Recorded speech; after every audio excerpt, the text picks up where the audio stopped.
We are back. Sam Seder on the Majority Report on the phone. It is a pleasure to welcome back to the program author of Chasing the Scream, the first and last days of the war on drugs, Johann Hari. Johann, welcome back to the program.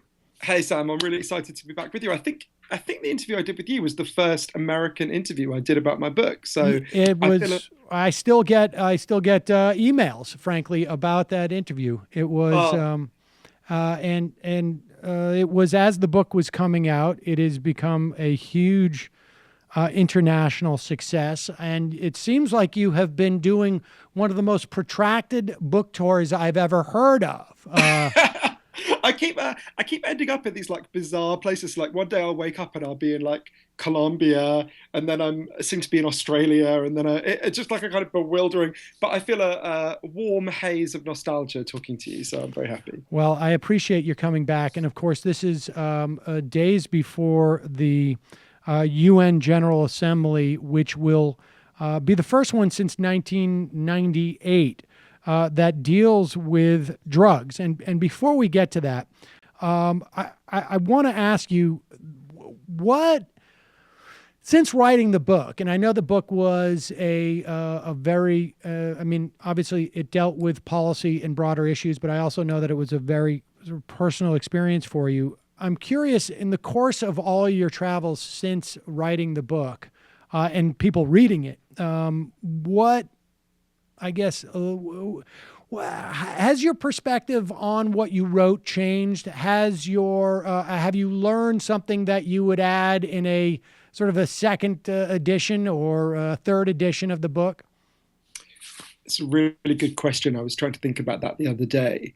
I think there's a few things. I mean, there were things that I knew, but I'll give you an example. I was in Colombia about a month ago now, maybe a little bit more. And every time I spoke in Colombia, I tried to say at the start, the whole world owes Colombia a massive apology. You know, by imposing the war on drugs on them against their will, we have destroyed their country. More people have died in the drug war related violence, by some estimates, in Colombia and Mexico than have died in Syria. And it was all preventable. None of that had to happen. In the same way that there is now no violence around the alcohol trade, right? There absolutely was under alcohol prohibition. There's now no violence around the trade at all. Everyone listening to this program knows who Al Capone or Pablo Escobar was, and I bet none of you know who the head of Smirnoff or Guinness are. And when I said that, I had this weird, you could really see people react. And at first I couldn't gauge it. I thought, in a way, did it seem almost offensive or condescending? And then someone said in one of the Q&As something like, quite a young woman stood up and said, no one's ever said that to us. We've always thought that we were this terrible country that, foisted drugs on the world. And no one's ever said that to us. And she looked quite shocked. And I think it really hit me again, something that I'd seen in my own family in a very different way. And I'd seen in many places, but it suddenly hit me how much the stigma flows all the wrong way in the drug war. You know, it flows towards addicts, towards drug users, and towards the supply route countries, towards the people caught up in the violence of the trade caused by prohibition, and not to the people it should flow towards, who are the people who keep this war going, even though they know it can't work, will never work, and is causing a lot more harm than good. So I guess emotionally, I really felt that. And I felt that a lot. I guess that would be the theme in a lot of the ways people have reacted. If I think about, for example, one night in Baltimore, not long after we spoke, actually, I did an event where I talked about the book, and a woman came up to me afterwards and said, as you know, I should just explain to the listeners, we had drug addiction in my family. One of my earliest memories was trying to wake up one of my relatives and not being able to. And talk about one of the reasons why I went on the journey and traveled to so many different places and tried to understand the war on drugs was because I wanted to understand what happened to people that I love and to understand what would best help them. And a woman kind of came up to me and said something like, she said, oh, I have a brother who's got an addiction problem and I haven't seen him in 7 years. And I read your book and I'm taking him out for lunch next week. And I remember really feeling a kind of, oh, okay, this is before the book had been, done well or anything. I just thought, oh, okay, it's worth it. It was worth writing this book. If that's the only effect it has. You could really see again how she had internalized the shame and stigma. And she said, I'm paraphrasing, I didn't write it down, but she said something like, one of the things I realized is I shouldn't have been angry with him. I should have been angry with what was done to him. That's fascinating, and that, I mean, that is, in many respects, I mean, that is the next step, right? I mean, from your the thesis in your book is that it's that that we are, I mean, obviously looking at this in a completely sort of almost a mirror image of the way that we should be looking at this as a problem. And I imagine too, on your travels, you found that there's not as much of that. The dynamic that we see within the context of the drug war is at least fairly universal around the globe. Yeah, that's one of apart from the countries that have pursued the alternatives, which obviously I went to, Portugal, where they've decriminalized all drugs with incredible results, Switzerland, where they legalized heroin with incredible results. Not a single person has died of an overdose on legal heroin in Switzerland in the 10 years it's been legal. And obviously Colorado, Washington, and Oregon, which are going to be very familiar to your listeners. With the exception of and Uruguay, with the exception of the countries that have pursued the alternatives, one of the things that's most striking is, I could rock up in Sydney, Frankfurt, I'm about to go to Paris, the north of England, Los Angeles, Chicago, Baltimore. And although there are, of course, local differences, the core of it is the same. If you punish addicts, they get worse, not better. If you transfer the trade from legal businesses to armed criminal gangs, you trigger a war for drugs between those armed criminal gangs, which is extremely violent. The dynamic that the most despised groups, because you can't enforce the drug laws against everyone who breaks them, half of the population of the United States has broken them.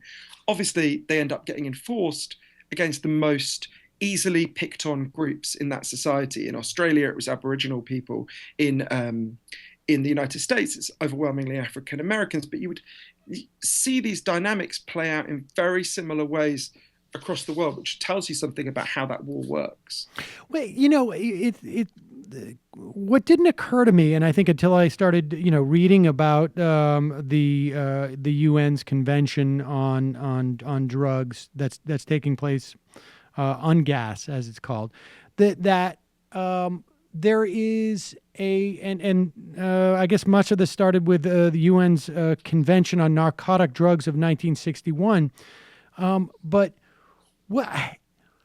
how is it that there was this sort of like how is it that this disposition towards drugs has been near universal, or at least was for a certain period of time, right? I mean, like you said, there's a couple of examples that have sort of developed alternative perspectives on this, but what accounted for the near universality of this? Because I mean, we had prohibition in this country. It was a very failed experiment, but for the most part, you didn't see that happen all around the world. I mean, do you have a sense of like why there was this sort of near universality response to drugs? It's an important question. I did a lot of digging into this, and the reason is kind of surprising. It's largely because it was forced upon the rest of the world by the US through a mixture of threats and bribes. I'll give you an example of a specific place to kind of explain it. So when the US banned drugs in 1914 and then continued banning some, so cannabis obviously was banned in the 30s, Mexico, the US, it failed, right? It didn't work. The drugs didn't disappear. And so there was this attempt to say, well, it's failing because not everyone has done it. And these, in fact, rhetoric that will sound very familiar to people because of what's going on in the presidential campaign, these disgusting Mexicans are responsible. We've got this open border with these cancerous Mexicans and we need to stop them. And if they're forced to do it, then the drugs will stop. So the story of what happened is kind of devastating. Mexico did a really brave thing. Bearing in mind that they were a poor country, very dependent on trade with the United States, and the government's very dependent on the US. Mexican government said, no, we don't want to do this. It isn't going to work. We've looked at the results in the United States. It clearly doesn't work. It's a failed approach. And they appointed a man called Leopoldo Salazar Viniegra. When this war is over, we should be building statues to Leopoldo Salazar Viniegra. Mexico put him in charge of their drug policy. He was a doctor who ran the first rehab center in Mexico.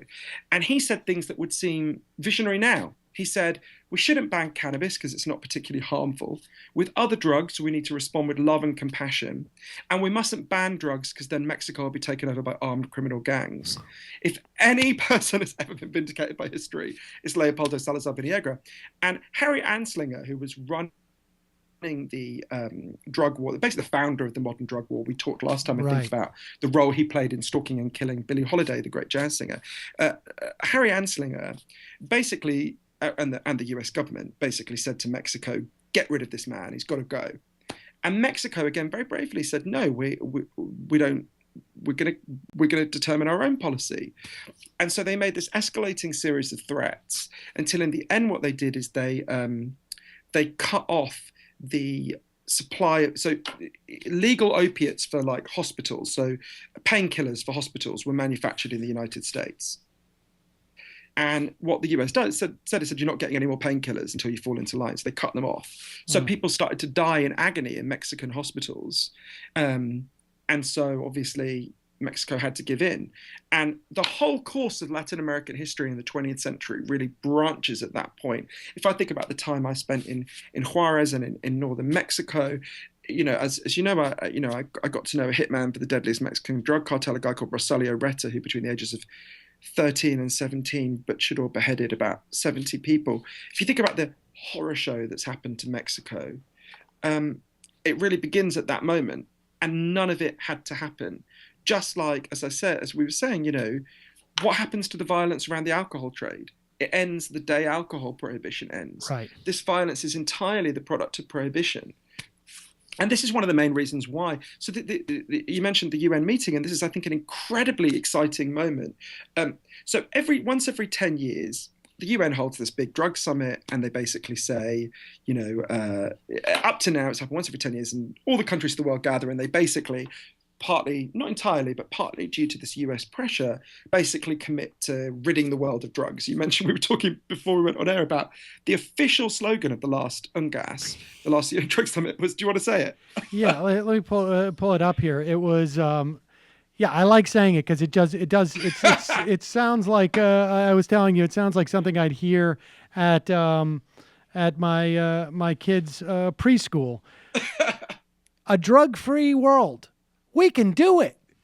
I mean, I added the little lilt there, but we can do it. It is, I mean, that is like basically what you say, you know, as the ship is going down. Like, don't lose hope, everybody. There's a chance maybe we'll get gills or something. But this was, there's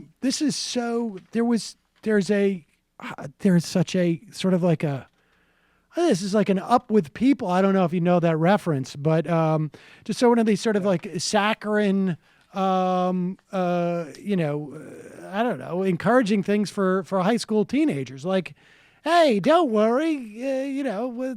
I mean, this is just I read this and I just laughed out loud. Apparently, not so much. Well, what's fascinating is, so that has always been the message of every UN drug summit before. This is the first time in New York the meeting happens and significant numbers of countries are turning up and basically saying, we're not doing this bullshit anymore. This is crazy. It doesn't work. The alternatives do work. We've got to move to the alternatives. So one of the things I've been doing over the last few months is talking to, I think, 3 of the most amazing people involved in representing their countries at the UNGAS, dissidents. I think in some ways their arguments will be very familiar to American listeners. The reasons why the drug war is being rejected across the world are the reasons why the drug war is being rejected within the United States. And I think that these 3 guys, I wrote about them for the Los Angeles Times this weekend, I think are fascinating models of how we might think about this differently. So one of them, the representative of the Czech Republic, is a guy called Jindřich Voboril. I apologize to anyone who speaks Czech who's listening to this because I know I'm saying that hideously wrongly, but he's their drugs minister. He's a really intriguing guy. So Jindřich basically grew up on the streets. He had a violent alcoholic father. So he spent most of his time on the streets. And when he was really quite young, when I think he was 11, he started kind of inhaling any substance he could get hold of. And as did lots of his friends, he was part of a kind of climate of street kids. And lots of his friends became addicted, lots of them died. He felt himself going down that path. The thing that pulled him out of it is that he became part of the resistance to the democratic underground that was a resistance to the communist dictatorship at the time. And that really gave him a sense of meaning. He became part of the punk scene. That really pulled him out of it. But when communism fell, he set up the first rehab center in the Czech Republic. And he wanted to follow the best evidence about what saves the lives of addicts. But what he discovered is a lot of the things that save the lives of addicts, like prescribing heroin, which Switzerland has done with incredible results, are illegal under the UN treaties. You're not allowed to do them. In fact, Ginger said to me when he heard that phrase, a drug-free world, we can do it. He thought of the Stalinist slogans he heard as a kid, saying like "No more greed," or Right, yeah. He said that's the only reference point he had. He said to me, if you put it in a different font, it would be a perfect Soviet slogan, and just as realistic. So he's really the thing that he'll be speaking out on at the UN is how the drug war is massively killing addicts all over the world, people with addiction problems. Yeah. I wanted to just mention at this point which I don't know, and I certainly didn't realize, but we also, as in the United States, is a signatory to the Convention on Narcotic Drugs of '61. Apparently, Nixon in 1970 signed legislation implementing our national prohibition in compliance with that convention, called the Comprehensive Drug Abuse and Prevention and Control Act. So in some ways, I mean, this is all, how is it that, let's say, for instance, Switzerland, did they never sign this convention? I mean, it's, I don't know exactly where we are in this country relative to, how much of this is a function of being in compliance with a UN convention. But is this the power of, I mean, is this why, and I want to hear about some of those other people that you spoke to, but is this is this at the foundation of the desire to change the UN policy on this? It's a bit like the way the drug laws are enforced within the United States. If you live on the Upper East Side and your son has a drug problem, or even is just a casual drug user, he's not going to be arrested and he's not going to be sent to prison, right? If you're living in the South Bronx, there's a really big chance that they will. In the same way, rich countries can break the UN treaties with no consequences. Poor countries or middle-ranking countries can't. They get a punishment beating from the US and the other people who uphold the system. So Switzerland, for example, when Switzerland had a big heroin problem, they legalized heroin for addicts, led by an incredible president who I got to know right in my book, Ruth Dreifuss, first female president of Switzerland, who's such an amazing person for many reasons. She explained to Swiss people, when you hear the phrase legalization, what you think of is, anarchy and chaos. What we have under the drug war is anarchy and chaos. We have unknown criminals selling unknown chemicals to unknown drug users, all in the dark, filled with violence, disease, and chaos. Legalization is how we restore order to that chaos. So what they did, obviously, legalization means different things for different drugs, and almost no one is in favor of going into the equivalent of CVS and just buying heroin. That's not how it works. I went to the heroin clinics in Switzerland. If you've got an addiction problem, you're assigned to the clinic. You go to the clinic. They give you your heroin there. You have to use it there. You're monitored by a nurse. You can't take it out with you. And then you leave and go to your job. Almost everyone gets a job. They're given support to find work, to find housing. And one of the fascinating things about that program is you can stay on that program as long as you want. They never pressure you to cut back or to come off. And yet almost everyone does cut back and come off eventually. And Rita Mangi, who's the psychiatrist, explained to me, well, it's because their lives get better, right? Like they want to be present in their lives more. As you improve people's lives, they don't want to be out of it so much. And again, the results in Switzerland have been very striking. Massive fall in street crime. Nobody has died of an overdose on legal heroin. Violent heroin dealing ceased to exist. And Switzerland is a really conservative country, and yet 70% of people voted to keep heroin legal in Switzerland after they'd seen it, even though it was super controversial when they first did it, because they could just see the results. And it's interesting, if you think about that in relation to the UN system, Barry McCaffrey, who was Clinton's drug czar, turned up in Switzerland and wagged his finger and started berating the Swiss. And Ruth Dreyfus said, these aren't her exact words, I'm paraphrasing, but how dare you? Right. I'm the president of Switzerland, and my people voted for this in a referendum, and we are not a colony of the United States. But of course, Switzerland is in a very strong position to do that in a way that, say, Mexico or Jamaica or some of the other countries or Guatemala, some of the other countries that are going to be speaking out at the UN next week are not in a position to do that. So in the same way that, I don't know, Donald Trump's son, I'm not accusing his son specifically, but if Donald Trump's son wanted to use drugs, I'm pretty sure he could do it with impunity in a way that, a kid in Brownsville, Brooklyn can't. It's a similar kind of dynamic. If you are the cops, if you are the powerful, you can break it, and if you're not, you can't. And also, just to relate, sorry, just say one thing in relation to that very quickly is about, of course, sorry, just to pick on what you mentioned, the US, of course, itself is now in breach of the conventions because you're not allowed to legalize a drug under the conventions, and yet Colorado, Washington, and Oregon have done that. So the US is going into this convention in a really weird position where they are one of the most hardline countries. They try to force it on other countries, and yet they are breaking that rule themselves. It is also awkward, too, in the sense, I mean, the dynamic between the federal government and the states still continues to be, I mean, I think the federal government has basically said, we're not going to, and I don't know, to be honest with you, if this has been, I think this has been legislated where they basically said, we're not going to interfere.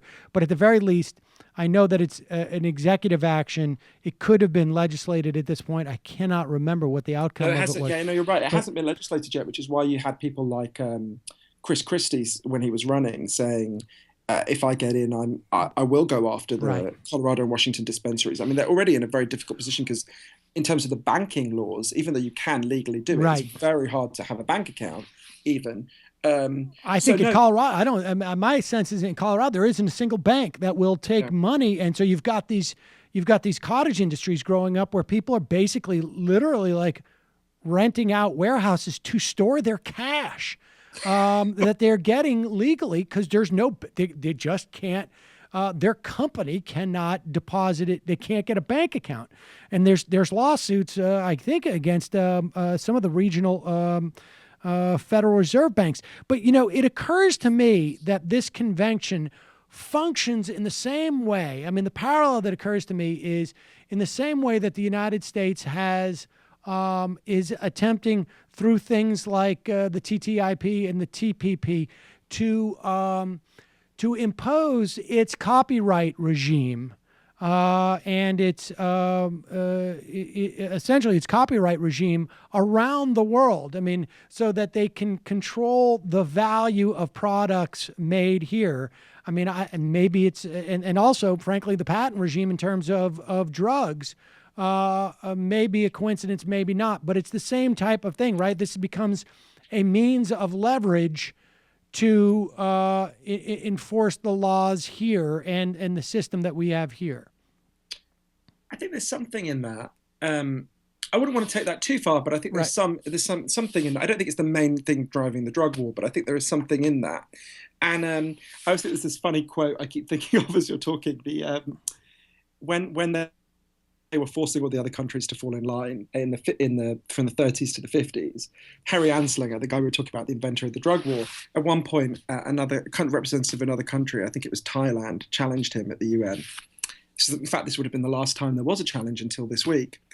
And he said, these were his exact words, "I've made up my mind, don't try to confuse me with the facts." Which to me could be like the perfect motto for the entire war on drugs. I get phone calls actually like that on this program about a myriad of issues. So tell us about the other people who, that you spoke to who are going to be speaking at UNGAS, and give us a sense of how you think it's going to go there. I mean, what are the I guess the sort of the hopes of reformers in terms of what comes out of UNGAS? Yeah, so I'll give you two other examples just briefly. One is Mark Golding, who's the Justice Minister for Jamaica and an absolutely remarkable man. A couple of years ago, he had this moment that was a turning point for him. He made a call that no justice minister wants to have to make. He had to phone a mother and tell her that her young son had been picked up for smoking a spliff on the street, and he had subsequently been beaten to death. And Mark had this kind of realization. He connects it to Black Lives Matter, that, as we were saying before, the drug laws simply can't be enforced against everyone. So in every society, they end up being enforced against the most easy to pick on minority. In Jamaica, that's poor young men. Obviously, in relation to Black Lives Matter, almost everyone in Jamaica is black. But in that society, it's the poorest people. And Mark went to the cabinet and basically said, look, we can't go on giving the police this license to harass poor young men. We have to do something. So they successfully decriminalized cannabis.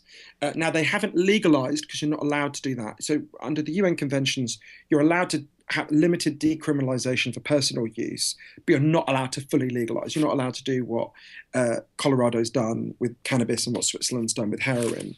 And Jamaica is much more vulnerable to US pressure and being accused of being a trafficking country and sanctions and all sorts of other things that could happen to them, just like happened to Colombia in the 80s.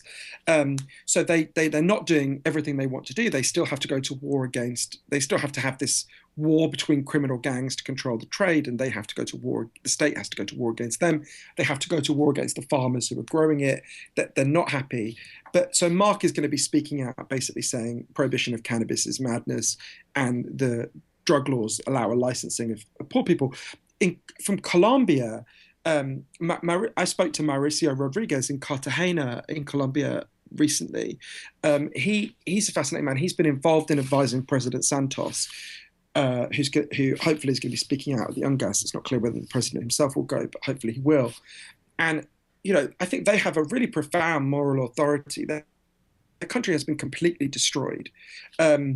It's hard to underestimate the scale of the horror that was inflicted upon the supply route countries. And, people who want to understand that, I would just give them a very simple experiment that they can do. Your listeners can do it while they're listening to your podcast if they feel a bit brave. Go into a local liquor store and try to steal a bottle of vodka. If the people who run that store catch you, they'll call the cops and the cops will come and take you away. So that liquor store doesn't need to be violent. It doesn't need to be intimidating. They have the power of the law to uphold their property rights.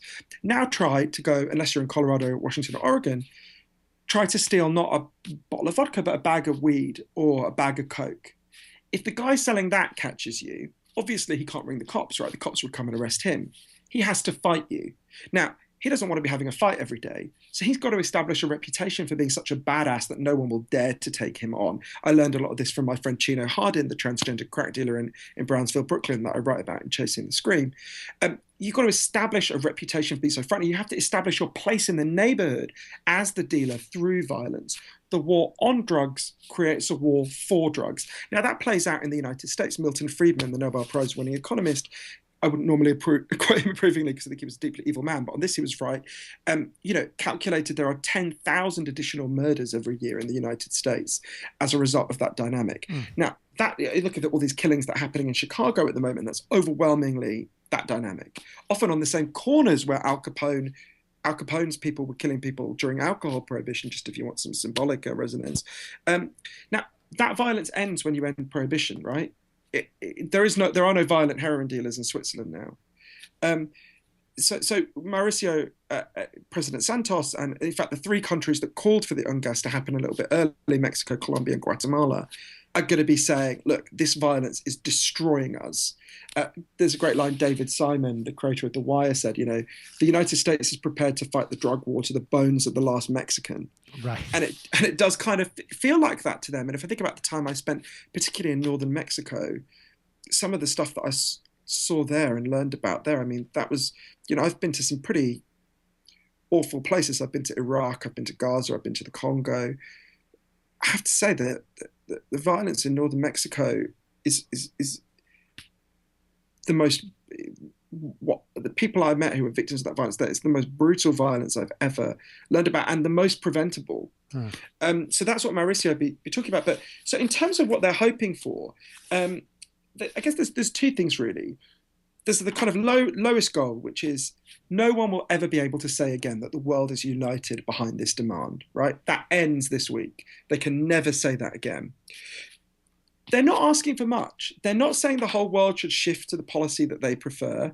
They're saying that countries should be allowed to choose the path for themselves that they think is best, rather than having this. We've had this straitjacket for for a really long time, for more than 40 years, in practice for nearly 100 years.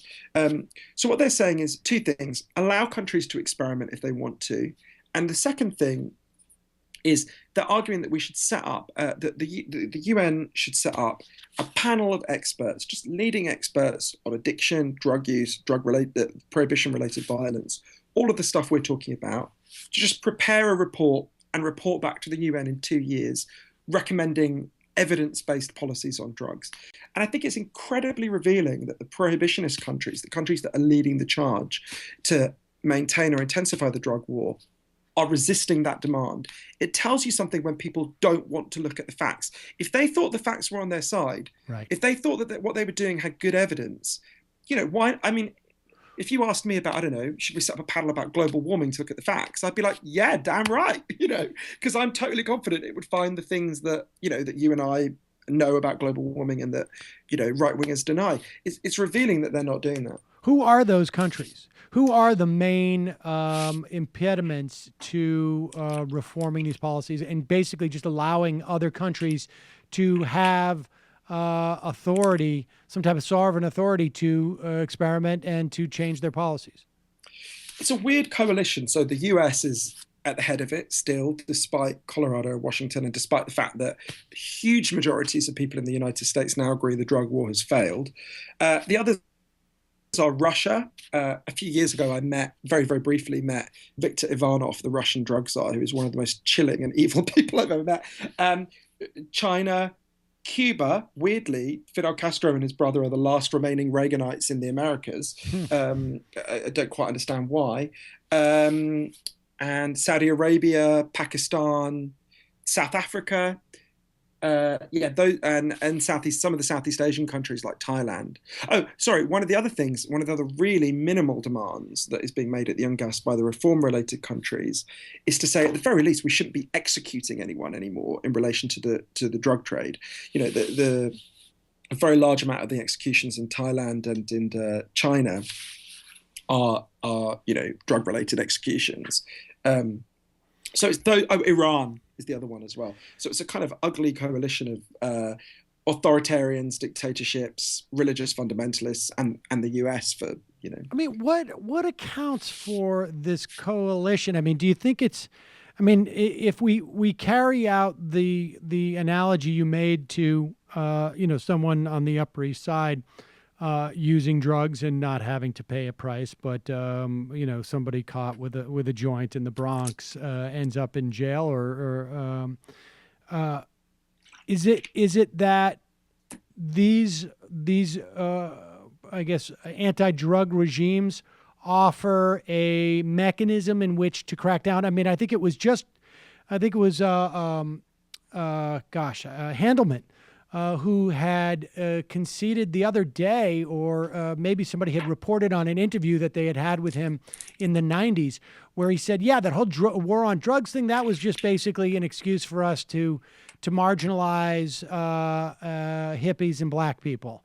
And that's where it basically came from. I mean, on some level, is that happening? Are the anti-drug regimes still being used essentially in that same manner, particularly by countries? I mean, I think we're on our last gasps here, at least for part of it in this country.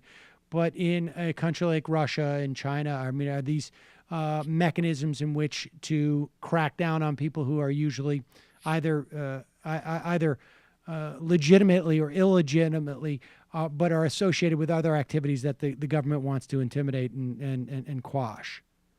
Yeah, if anyone wants to look up the quote you were just mentioning, it's in Dan Baum's piece in Harper's recently. He's actually reporting something that Ehrlichman said to him in the 90s, or maybe even the 80s. I think the Nixon administration, unsurprisingly, was unusually cynical in I think for them it was, well, as they admitted, and there's that quote from Nixon, I think it might be on the White House tapes, where he says something like, it's all about the blacks. We can't say it's all about the blacks, but it's all about the blacks, about the war on drugs. Right. I think that That was Lee Atwater on his right. deathbed. I think it Oh was. no, no, no! I know about the Atwater quote, but Nixon has a quote from that as well, Ah, a quote okay. like that as well. Um, so there's some of them for whom it is consciously a pretext to crack down on minorities they otherwise want to persecute. Um, to be fair to the people in favour of the drug war, I'm obviously strongly against.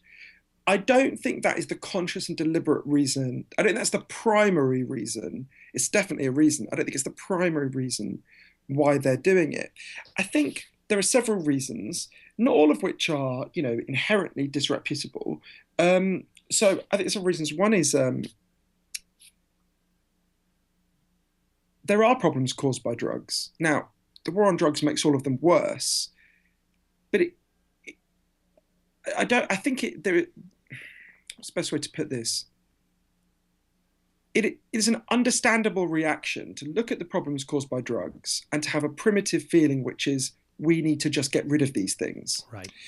I don't think that's an inherently evil emotion or feel. I think it doesn't work, but I don't think it's inherently evil or wicked. And I don't think you even have to. I don't think you have to want to use it as a pretext to destroy minority groups to think that and to have that reflex. So I think it's partly that. I think it's also, I think one of the reasons why the drug war is such a charged debate is actually because it runs through the hearts of all of us in a way that, for example, other debates that I care about and I know you care about, Sam, like equality for gay people, don't, right? Like that, there is a bit of all of us, particularly if you've, like as you know, I had addiction in my family. If you think about addiction as just one example, it's not the only problem related with drugs. And I don't think it's primarily caused by drugs, as you know, but it's very natural human impulse. And I feel even after all the research I've done and all I've learned, when I look at some of the people I love who have drug problems, there's still a bit of me that thinks, I wish someone would stop you. I wish someone would make this drug disappear. Even though I know rationally that's failed, it's not the answer, that's actually not the core of the problem. So I think there's a degree to which, and certainly when you look at the issue of children using drugs, that it's not inherently wicked to say we need to make these substances disappear. Now, it doesn't work. It actually makes it easier for kids to get drugs. I can explain why if you want. It's just an unsophisticated response in some instances. I think so. And the other thing, this is more pretentious than I would have put it in Chasing the Scream, but I also think if you think about the drug war in the long arc of human history, I think it belongs in the history of symbolic wars. If you think about, there's a great book called oh God, what's it called? There's a great book that was written in the 19th century called Passing Frenzy. It'll come back to me in a second, but there's a fantastic history of symbolic wars. It was written in the 19th century. It looked at things like the Crusades, the witchcraft hunts. What they are, you can think of it by a modern American analogy, right? You think about every now and then it happens that an evangelical preacher is, a homophobic evangelical preacher is caught in bed with a rent boy or having sex with a man. And people say that's hypocrisy. And they say, look at this hypocrite. And I always think, no, you're missing the point if you call that hypocrisy. What this man is doing when he's raging against gays in the world is he's turning this fear he has about himself, yes, projecting it onto an external object and thinking, if only you got rid of this external object, you would get rid of this thing in myself that I don't like. And I think a similar thing is happening with the war on drugs. We are all vulnerable to addictive impulses to some degree. We are all vulnerable to the temptation to intoxicate ourselves too much. Obviously, as our social circumstances change, some of us become more or less vulnerable, but that is there for all of us. And it's very tempting when you confront that in yourself to say, destroy the object in the world. If you look at the fears that were projected onto witches, that they were obsessed with sex at a time when you had to really repress your own sexuality. That's why witches had broomsticks, right? It's like a phallic object between their legs. That's what the projected fear was. If you think about so many symbolic fears. They're like that. So I think it's, again, I wouldn't want to overstate it. I don't think that's the main reason. But I do think one of the reasons why this happens in so many different places is because it is a natural human impulse to externalize your fear and try to destroy it. And also to rally around an enemy and to go, look, here's this thing we all agree is wicked and evil. Let's rally together and wage war on it. And of course, war is, Randolph Bourne said, war is the power of the state. I forget the exact phrase, obviously it enhances state power, to take money, to wage war, to surveil the population, all of those things as well. All right. Well, so Johann, we just got a couple of minutes here. But what can people do at this point? More than any other issue I can think of, this is something where banding together and demanding change will save enormous number of people's lives. I tell the story in Chasing the Scream of a homeless street addict in Vancouver called Bud Osborne, about the bravest person I ever met, who started an uprising in Vancouver that transformed the laws of Canada and led to the first injecting room, a Supreme Court ruling saying addicts have a right to life and a safe place to use drugs. That's transformed Canada and saved thousands of people's lives. There are so many fantastic organizations that people can join in the US that are winning. You are joining the winning side. And every day more people join that fight, the sooner the war will end and the more people's lives will save. So on the book's website, it's www.chasingthescream.com. I've got a list of organizations in the US that people can join. I would urge them to join the Drug Policy Alliance in particular, a fantastic group, but there's a list of there's some amazing activism going on around this. There's so much low-hanging fruit. There's obviously the big goal of getting towards, a regulated market with love and compassion for addicts. But there's low-hanging fruit that will save huge numbers of people's lives, things that can be achieved very rapidly, like Good Samaritan law. It just loads of overdose deaths in the US are the result of the fact that if someone is overdosing, people don't call an ambulance because they're worried that they'll be arrested or even charged with manslaughter or murder, which has happened to lots of people if they use drugs or provided the drugs. Good Samaritan law is a really simple law, just says if you are ever with a person who's overdosing and you call for an ambulance, we won't search you to see if you're using drugs or have drugs on you. It massively reduces death from overdose. It's only happened in a few states so far. Look up whether there's one in your state. If there isn't, organize a campaign. It won't take much fighting. It's very hard for anyone to oppose a Good Samaritan law. That alone will save thousands of your fellow citizens. So there's a huge amount that people can do. And of course, that then gets momentum going for much wider and deeper changes as well. This does not have to be happening. There are some intractable problems in the world. There are some tragedies we can't solve. I'm not saying that the solutions solve all the problems. They certainly don't. But, Portugal decriminalized all drugs. They transferred the money to turning addicts' lives around, and injecting drug use fell by 50%, 50%. I reported on that for my book. I went to see it. It's an incredible thing to see. We can save an enormous number of people's lives with a relatively minor change. There aren't that many policies that you can say that about. And the tide is turning. Things are changing. You can be part of that tide. It depends on whether we organize and demand it. If we organize and demand it, this war will end. If we don't, it will just carry on, and we'll be looking back in another 100 years saying, these people did not have to die. The book is Chasing the Scream, The First and Last Days of the War on Drugs. Johann Hari, thanks so much for your time today. I really appreciate it. And Ungas starts next week in New York. Thanks again, Johann. Oh, it's totally my pleasure. Thank you. Hi, I'm Sam Seder, and this is an Ann Coulter doll. You should not be immigrating here. Yeah. Stay in your country and hate us. For smart progressive talk and a little bit of this and even a little bit of that. Mission accomplished. Subscribe to our podcast, subscribe to our YouTube channel, and like us on Facebook to get some of our best video clips.